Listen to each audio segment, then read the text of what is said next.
Welcome to Spectrum News at 10, coming to you live from Oyo, the Akwa Ibom state capital. My name is Ofonono Joseph. Now the top stories. President Tinubu accepts Professor Yakubu'S exit as Inec chairman. Minister of Science and Technology Naji resigns over certificate scandal. Plus, Israel marks 2 years anniversary since 7th October attacks as Gaza peace talk with Hamas continues. Stay tuned for details of these stories and more in just a moment.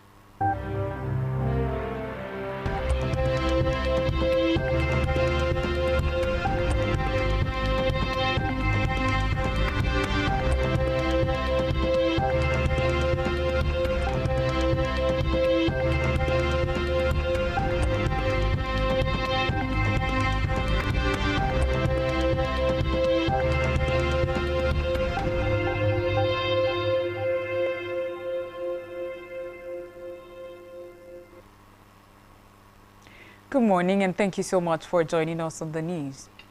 First in the news this morning is that President Bola Tinubu has accepted the exit of Professor Mahmood Yakubu as chairman of the Independent National Electoral Commission, Inec, following the completion of his second term in office. Yakubu, who was first appointed in November 2015 as the 14th chairman of the commission, served 2 5-year terms with his reappointment in 2020. His tenure has now officially ended. In a statement signed by the Special Advisor to the President on Information and Strategy, Bayo Onanuga, President Tinubu commended Professor Yakubu for his service and commitment to strengthening Nigeria's democracy, particularly through the organization of free and fair elections throughout his 2-term tenure. As a mark of appreciation, President Tinubu has conferred on Professor Yakubu the national honor of Commander of the Order of the Niger, CON.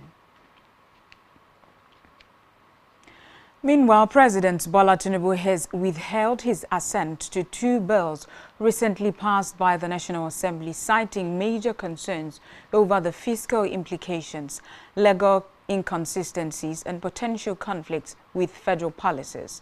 The development was announced during plenary when the President of the Senate, Senator Godswill Akpabio, read separate correspondences from the President explaining his decision to reject the proposed laws. The first is the Nigerian Institute of Transport Technology, NITT, Repeal and Reenactment Bill, seeking to restructure the operations and funding mechanisms of the institute. While commending the intent behind the legislation, President Tinubu said several provisions were flawed in governance. Moving away from that, the federal government plans to refinance Nigeria's expensive debt portfolio. This is part of ongoing efforts to reduce the nation's debt service cost and overall cost of borrowing. The Minister of Finance and Coordinating Minister of the Economy, Wale Edun, made this known at the 55th Annual Conference of the Institute of Chartered Accountants of Nigeria, ICAN, in Abuja. Edun explained that the decision to refinance the country's high-cost debt was driven by a sharp rise in debt service obligations in recent years. According to him, debt service costs have surged. Treasury bill rates rose from 8% in 2023 to nearly 24%, and external debt service almost tripled from budgeted 2.7 trillion naira to 6.7 trillion naira in 2024. He added that the Bola Tinubu administration is determined to transition the Nigerian economy into one driven by competition and innovation, with the government acting as a facilitator rather than a dominant player. To the red chambers, where the Senate has advanced a bill that would revoke the international passports of Nigerians convicted of crimes overseas for a minimum of 10 years. According to reports, the bill sponsored by Senator Abubakar Bello, Niger North, seeks to amend the Passport Miscellaneous Provisions Act as part of legislative efforts intended to restore the country's global reputation. Leading the debate, Senator Onawo Ogwoshi, Nasarawa South, speaking for the sponsor, argued that the bill is urgent and necessary. He said the bill is both punitive and deterrent and will discourage criminal conduct that damages the standing of the Nigerian passport and its citizens abroad. In a separate development, the Minister of Innovation, Science and Technology, Geoffrey Uche Nnaji, has resigned following some allegations of certificate forgery against him. President Bola Tinubu's media aide Bayo Onanuga, who confirmed the resignation in a statement, said the president has accepted the minister's decision. Recall that President Tinubu appointed Nnaji in August 2023.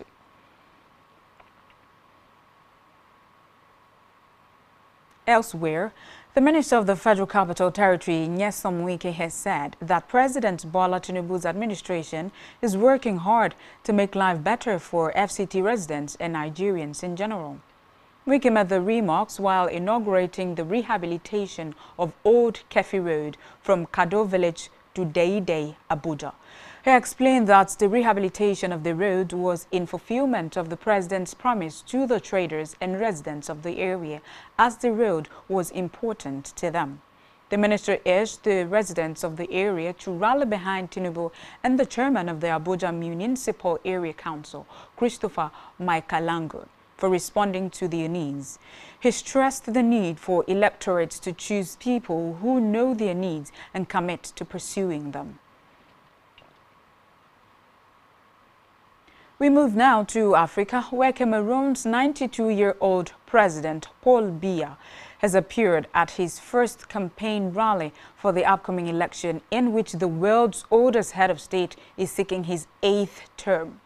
Addressing a crowd of supporters at a stadium in the far north town of Maroua, Biya promised to step up security in the region plagued by extremist attacks, curb youth unemployment, and improve road infrastructure and social amenities if he is re-elected in Sunday's vote. Reports say the far north region accounts for nearly 20% of the country's 8.2 million eligible voters. And on the foreign scene, Israelis are marking 2 years anniversary since Hamas attack on 7th October 2023, where about 1,200 people were reportedly killed and 251 others were taken hostage. Meanwhile, in Egypt, Israel and Hamas continue indirect talks on Donald Trump's 20-point peace plan. According to the Hamas-run health ministry, at least 67,173 people have been reportedly killed in Israel's subsequent military campaign in Gaza. Still on the foreign scene, Ecuador's authority says 5 people have been detained after an alleged attempted assassination of President Daniel Noboa. According to the country's energy and environment minister, about 500 people threw rocks at the car of President Noboa, and their signs of bullet damage were seen on his vehicle. Noboa's office said those arrested would be charged with offenses of terrorism and attempted assassination. The country has been rocked with violent clashes and protests for diesel subsidies removal by the government for more than 2 weeks.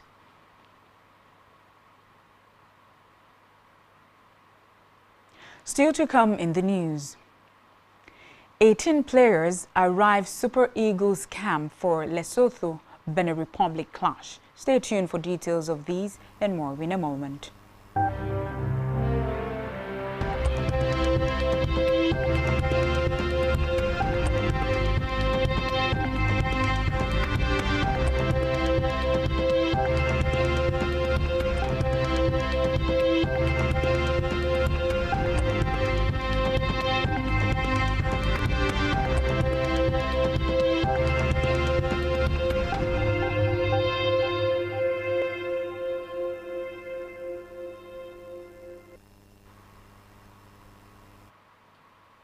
Glad to have you back. Many thanks for staying with us.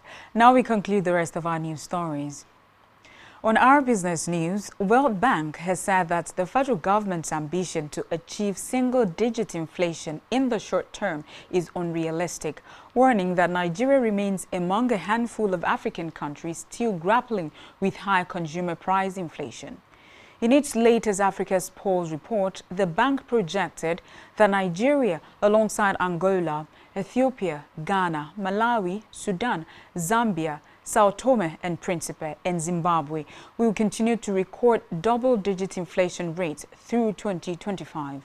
The report revealed that while 37 of Africa's 47 economies are projected to maintain single-digit inflation by 2026, Nigeria remains an outlier due to persistent structural challenges, including currency depreciation, high food and energy prices, and supply bottlenecks that continue to fuel price instability. Still in business, the Securities and Exchange Commission (SEC) has said that Nigeria's non-interest capital market has grown to over 1.6 trillion naira, reflecting investor confidence and participation in finance. The Director General of the SEC, Imomotimi Agama, disclosed this at a joint press briefing in Abuja ahead of the 7th African International Conference on Islamic Finance scheduled to be held in Lagos. Agama said the non-interest capital market had recorded remarkable momentum, with Sukuk dominating the sector, noting that the most recent Sukuk issuance was oversubscribed by over 700%, demonstrating strong investor appetite for non-interest products and confidence in the regulatory environment. He added that the enactment of the Investment and Securities Act 2025 had strengthened the legal foundation for non-interest financial products, empowering the SEC to register non-interest collective investment schemes and broaden investment options for Nigerians. We move now to health, where the Nigeria Center for Disease Control and Prevention (NCDC) has urged state governments across the country to strengthen sub-national emergency preparedness and response in order to boost health security reforms under the Nigeria Health Security Reform Implementation Initiative. The NCDC gave the charge in Abuja at the unveiling of the NHSRII State Emergency Preparedness and Response Action Plan for states. Speaking during the meeting, the Director General of the NCDC, Dr. Jide Idris, emphasized that public health emergencies such as Ebola, COVID-19, and other emerging infectious disease often begin at the community level, where response mechanisms are weakest. He noted that while the NCDC provides national coordination, responses should ideally start at the state and local government levels, adding that many states still face gaps in infrastructure, financing, and implementation. We move now to the world of sports, where 18 Super Eagles players have arrived at the team's Polokwane camp ahead of their 2026 FIFA World Cup qualifier against Lesotho on Friday and Benin Republic. Recall that Eric Shell's side had opened camp in Polokwane on Monday for the crucial World Cup qualifiers.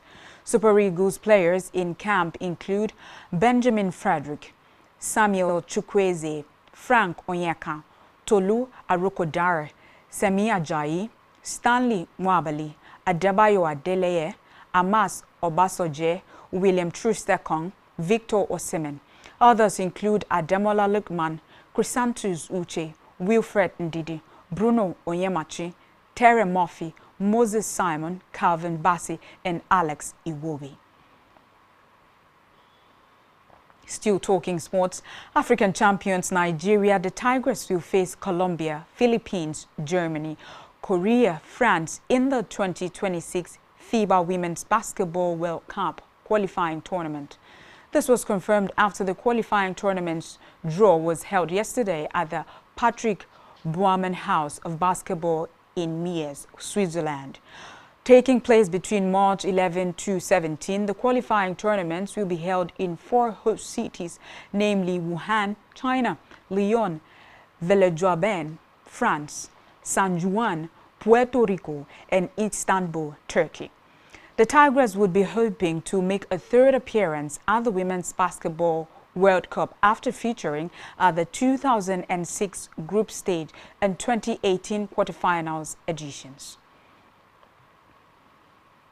Finally, on our entertainment news, winner of the just concluded Big Brother Naija Season 10, Ogbeyemi Ayanwale, popularly known as Imisi, has revealed her dream of collaborating with renowned filmmaker and actress Funke Akindele, whom she describes as a major source of inspiration in Nollywood. The 23-year-old reality star made this known while speaking with journalists after receiving her 150 million cash prize and an SUV at the prize presentation ceremony held in Lagos.